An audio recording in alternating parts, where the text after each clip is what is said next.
Hello বন্ধুরা, আসসালামু আলাইকুম। আপনারা সবাই কেমন আছেন? আশা করি আল্লাহর রহমতে আপনারা সবাই ভালো আছেন। আমি আবার একটি নতুন পর্ব নিয়ে আসতে পেরে মহান রবের দরবারে লাখো কোটি শুকরিয়া জানাই। Gtv.palash ইউটিউব চ্যানেলের পক্ষ থেকে আমি পলাশ আপনাদের জানাই সুস্বাগতম। আপনারা হয়তো থাম্বনেল দেখেই বুঝতে পারছেন যে আজকে আমরা কি নিয়ে কথা বলবো বা কোন ফাংশনের কাজ দেখব। আজকে আমি ডেট এন্ড টাইম ফাংশনের যে গুরুত্বপূর্ণ 5টা টপিকস নিয়ে কথা বলবো, যে 5টা ফাংশন নিয়ে কথা বলবো। এটা আমার কাজের অভিজ্ঞতা থেকে বা আমার কর্মক্ষেত্রের অভিজ্ঞতা থেকে আমি এতটুকু জানি যে এই ফাংশনগুলো আমাদের জন্য খুবই গুরুত্বপূর্ণ অবদান রাখে। যাই হোক, আমরা কথা না বাড়িয়ে তাহলে শুরু করি। আপনারা এখানে দেখতে পাচ্ছেন যে days 360 eomonth edate। প্রথমে আমরা দেখব ডেট। প্রতিটা ফাংশন দেখার আগেই তার একটু ডিসক্রিপশন বলবো, একবারে কথা বেশি বলা হয়ে যায়। আমি যদি আপনাদেরকে বলে রাখি যে ডে ফাংশন কি। ডে ফাংশনটা হচ্ছে যে আমরা বেসিক্যালি বুঝি, আমরা নরমালি এটা ভাবি ডের মানে হচ্ছে দিন, অর্থাৎ একটা ডের মধ্যে কয়টা ফাংশন থাকে, যে ডেট, মান্থ এবং ইয়ার। আমি এই ডে ফাংশন দ্বারা এই সিরিয়ালটা থেকে আমার ওই ডেটটাকে বের করে নিয়ে আসবে।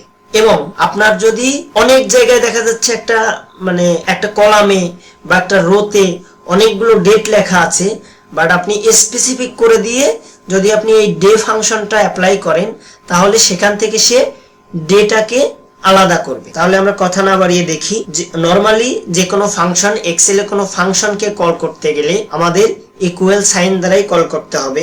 ইকুয়াল ডে, আমি কিবোর্ড থেকে ট্যাব বাটন প্রেস করে সিলেক্ট করলাম। এখানে যদি আপনারা একটু সিনট্যাক্সটা যদি একটু ফলো করেন, সিরিয়াল নাম্বার আমি এটাও নিতে পারি, এটাও নিতে পারি। যে কোনো একটা সিরিয়াল নাম্বার সিলেক্ট করে দিলে, স্পেসিফিক করে দিলে, তখন হবে কি যে সে ওই সিরিয়াল নাম্বারটা থেকে দিনটাকে সে ডিফারেন্ট করবে, আলাদা করে নিবে। এখন যদি আমি এটা দেই day first bracket close enter, আপনি দেখেন 2/11/2021, এখান থেকে সে দিনটাকে আলাদা করে নিছে। আমি এখান থেকে ফর্মুলার সেলটা সহ আমি যদি পুরোটা সিলেক্ট করে কন্ট্রোল কিবোর্ড থেকে কন্ট্রোল ডি প্রেস করি তাহলে এটা ফাংশনটা কপি হয়ে যাবে। এবং আমি এখান থেকে প্লাস কার্সরটা যখন আসবে তখন যদি আমি এভাবে করে দিই তাহলে আমার ফর্মুলাটা বা ফাংশনটা কপি হয়ে যাবে। এটা হচ্ছে ডে ফাংশনের কাজ। এখন যদি আমরা করি ডেজ ফাংশনটা কিভাবে কাজ করে। ডেজ ফাংশন হচ্ছে যে একটা ডেট থেকে শুরুর ডেট থেকে শেষ ডেট পর্যন্ত মাঝখানে যে ডেটটা আছে ওইটাকে সে কাউন্ট করবে, একসাথে করে আপনাকে দেখাবে। যদি আমি বলি স্টার্ট ডেট এইটা, ইন ডেট হচ্ছে এইটা, দেখা যাচ্ছে যে এটা 25/12/2020 থেকে 2/11/2021। এই যে একটা বছরের মাঝখানে যে গ্যাপ সময়টা আছে এইটা সে কাউন্ট করবে, এইটা সে যোগ করে দেখাবে কত দিন। ডেজ বরাবরের মতোই আমরা দিতে পারি ইকুয়াল, যদি লিখি ডেজ, কিবোর্ড থেকে ট্যাব বাটন প্রেস, আমরা সিনট্যাক্সটা ফলো করব। সিনট্যাক্সটা দেখেন ইনডেট। ইনডেট কি, আপনি যখন হিসাবটা করবেন, আপনি যখন দিনটাকে বের করবেন তখন অবশ্যই আপনি শেষ দিনে গিয়ে পূর্বের দিনগুলোর খোঁজ করবেন, বা শেষ দিনে দাঁড়িয়ে আপনি পূর্বের দিনগুলো খুঁজতে যাবেন যে আমার ওই দিনে এই সমস্যা ছিল, আমার ওই দিন থেকে এই কাজটা ক্লোজ হয়ে গেছে, এই কারণে আপনি ফর্মুলা ইউজ করবেন। সেই ক্ষেত্রে আপনাকে ইন ডেট থেকে স্টার্ট ডেট পর্যন্ত শুরু করতে হবে, দেখতে হবে, পূর্বের ডেটগুলোকে খুঁজতে হবে। সেই ক্ষেত্রে আপনাকে করতে হবে কি, এখানে বলছে ইনডেট। ইনডেট কি, আমি 2021 সালে দাঁড়িয়ে এখান থেকে আমি এখন সামনের দিনগুলোকে খুঁজবো, শেষ দিনটাতে দাঁড়িয়ে আমি সামনের দিনগুলোকে খুঁজবো। আমি দিলাম end date comma start date first bracket close enter. তাহলে এই 25/12/2020 থেকে 2/11/2021 পর্যন্ত এই মাঝখানে যে গ্যাপটা আছে, মাঝখানে যে দিনগুলো আছে সে দেখাচ্ছে 312 দিন। এখন যদি আমি এটাকে এখান থেকে যখন এই যে প্লাস সাইনটা আসবে আমি যদি এটাকে ডাবল ক্লিক করে দিই, দেখেন সেটাকে এইভাবে দেখাচ্ছে। এখন আসি যেটা সব থেকে মজার একটা ফর্মুলা, যদিও বা ডেজ এবং ডেজ 360 এটার মধ্যে খুব বেশি পার্থক্য নেই। এখন আমরা দেখব ডেজ 360। ডেজ 360 হচ্ছে, আগে আমাদেরকে ডেক্স 360টা বুঝতে হবে। ডেক্স 360 হচ্ছে 360 দিন। 360 দিন মানে হচ্ছে কম্পিউটার 365 দিনে যে বছর পূর্ণ হয় এটা কম্পিউটার বোঝে না।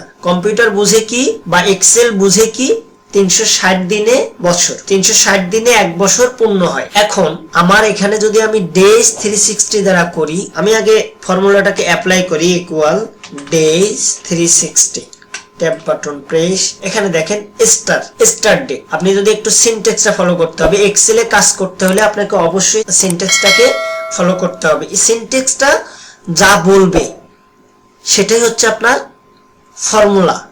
ফর্মুলাটা কিভাবে কমান্ড করতেছে, কিভাবে আসতেছে, এটা এই সিনট্যাক্সটা দেখেই আপনি 80% জানবেন। 20% আপনার ইংলিশের উপরে যে একটা এক্সপেরিয়েন্স, ইংলিশ বোঝার যে একটা দক্ষতা, এইটা আপনাকে অনেক গুণে আরো অগ্রসর করবে। আপনি যদি এখানে দেখেন স্টার্ট ডেট কি, আমি শুরুর দিনটাকে থেকে শুরু করব। Start date comma end comma, এখন বলছে ট্রু অর ফলস। এটা হচ্ছে ইউএস মেথড, এটা হচ্ছে ইউরোপিয়ান মেথড। এই দুটোর মধ্যে কোনো পার্থক্য নেই, এই দুটো একই, বাট তারপরও আমি আপনাদেরকে বোঝার জন্য বা দেখার জন্য দিতে পারি। আমি দিলাম 1 এন্টার। এখন যদি আপনি দেখেন যে ডেজ ফাংশনে 365 দিনে হচ্ছে এক বছর, কিন্তু যখনই আমরা ডেজ 360 ফাংশন ফর্মুলাটাকে অ্যাপ্লাই করছি তখন এখানে দেখাচ্ছে 60 দিন। কেন? কারণ এক্সেল প্রতিটা মাসকে 30 দিন ধরে কাউন্ট করে, 30 দিন সে বুঝে। সে 365 দিনে এক বছর হয়, সে এটা বোঝে না। 12 মাসের মধ্যে 5টা মান্থ, 31 মাস আছে, 31 তারিখে 5 মাস পূর্ণ হয়, কিন্তু এক্সেল প্রতিটা মাসকে 30 দিনে কাউন্ট করে। আমরা যদি একটু দেখি যে 30 × 12 এন্টার, 360 দিন। তার মানে আমার বোঝা গেল যে এক্সেল 30 দিনে এক মাস গণনা করে। এখন আমি যদি এটাকে ডিলিট করে দিয়ে আবার যদি আমি ইউএসটা দেখাই, equal DAY days 360 start date comma in date comma, আমি যদি এখন এখানে দেই 0 এন্টার, দেখেন এই দুটো ফর্মুলার মধ্যে 0 এবং 1 দুটোই একই। তবে আমি এতটুকু আপনাদেরকে আশ্বস্ত করতে পারি, এই ফাংশনগুলো খুবই অ্যাডভান্স, মানে বুঝলে খুবই সহজ, সে তার কাছে এটা অ্যাডভান্স নয়, কিন্তু যে বুঝে না তার কাছে এটা আসলে অনেক অ্যাডভান্স লেভেলের একটা ফর্মুলা। বাট এটা আসলে মানে প্রয়োগের ক্ষেত্রে আরো অনেক ভালো ভালো অ্যাডভান্স লেভেলে প্রয়োগ করা যায় এই ফাংশনগুলো। এখন যদি আমরা দেখি eomonth ইকুয়াল eomonth সিনট্যাক্সটা একটু ফলো করি। স্টার্ট ডেট আমি কোনটাকে নেব? স্টার্ট ডেট আমি নিলাম এইটা, ক্ষমা। এখন বলছে কি মান্থ আমি কি দেব? মান্থ যদি আগে আমি দেই +2 দিলাম, ফার্স্ট ব্র্যাকেট ক্লোজ এন্টার। আপনি দেখেন আমি আসি কততে? 25/12/2000, কিন্তু আমি আসলাম কততে? 28/2/2021। তার মানে এই 2021 সালের ফেব্রুয়ারি মাস 28 তারিখ। তার মানে 2021 সালের ফেব্রুয়ারি মাস 28 মাস, ফেব্রুয়ারি মাসটা 28 মাস, আমরা এটা এখানে দেখতে পাচ্ছি। এখন যদি আমি এখান থেকে এই ফর্মুলাটাকে একটু চেঞ্জ করে দেই, এখান থেকে যদি আমি আসি ফর্মুলা বার থেকে আমি যদি এটাকে মাইনাস করে দেই, দিলাম মাইনাস করে, এখন আমি আসতে পারলাম কততে? এটা কিন্তু ছিল 25/12/2020, কিন্তু আমি আসলাম কত? 31/10/2020, অর্থাৎ আমি 2 মাস পূর্বে আসলাম। প্লাস সাইনে আমি আসছি কি 2 মাস আগামী 2 মাস পরে, অর্থাৎ 20 সাল থেকে আমি 21 সালে কনভার্ট হয়ে গেছি। 21 সালে আমাকে ডেটটা দিছে। এখন কথা হচ্ছে এইটা আমার এই অবস্থায় থাকতে পারে, কিন্তু আমার পজিটিভও লাগবে না, নেগেটিভও লাগবে না, আমার লাগবে কি এই ডেটটাই আমার লাগবে এখানে। তখন আমি করব কি, এখান থেকে আমি 2টা কেটে দিয়ে এটা আমি 0 করে দেব। 0 করে দিয়ে যদি আমি এন্টার প্রেস করি, এন্টার, এখন দেখেন 31/12/2020। তার মানে আমি এই যে 25/12/2020 সালের এই ডিসেম্বর মাস 31 মাস, আমার এই ডেটটা আমাকে এখানে ফলো আপ করাইতেছে। এখন যদি আমি এটা সবগুলোতে কপি করে দেই, এটা আমি সিলেক্ট করে কিবোর্ড থেকে Ctrl+D প্রেস করি, এটা সবগুলো আমার কপি হয়ে গেল।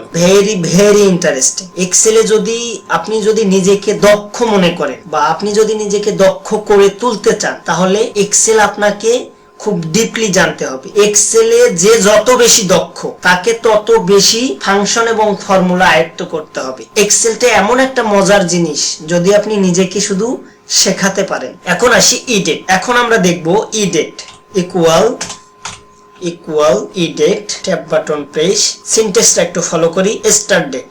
এবার আমরা দেখবো এইটা দিয়ে স্টার্ট ডেট যদি দেই আমি এইটা কমা কে দেবো আমি 5 month positive first bracket close enter. আমি দিছি কি 2021 সাল 2/11/2021, কিন্তু আমি আসছি কত 2/4/2022। তার মানে আমি এখান থেকে 5 মাস পরের 5 মাস আমাকে দেখাইছে। আমি সিমিলার ভাবেই যদি আমি এখান থেকে এটা মাইনাস সাইন করে দেই এন্টার, দেখেন 5 মাস পূর্বে আমাকে নিয়ে গেছে।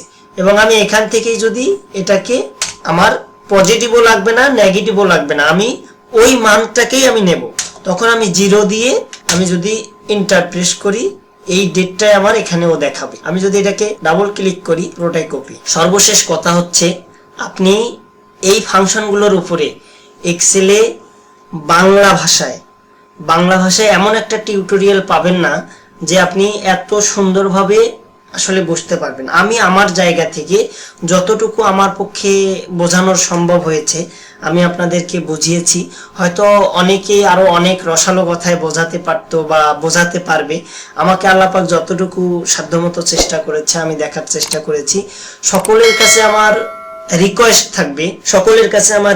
থাকবে আমার চ্যানেলটি সাবস্ক্রাইব করবেন এবং একটি লাইক এবং কমেন্ট করবেন। যদি ভিডিওটি আপনার কাছে ভালো লাগে তাহলে বন্ধুদের দেখার জন্য শেয়ার করে আমাকে সহযোগিতা করবেন। Thank you so much. Thank you. দেখা হবে অন্য কোনো এপিসোডে। আসসালামু আলাইকুম।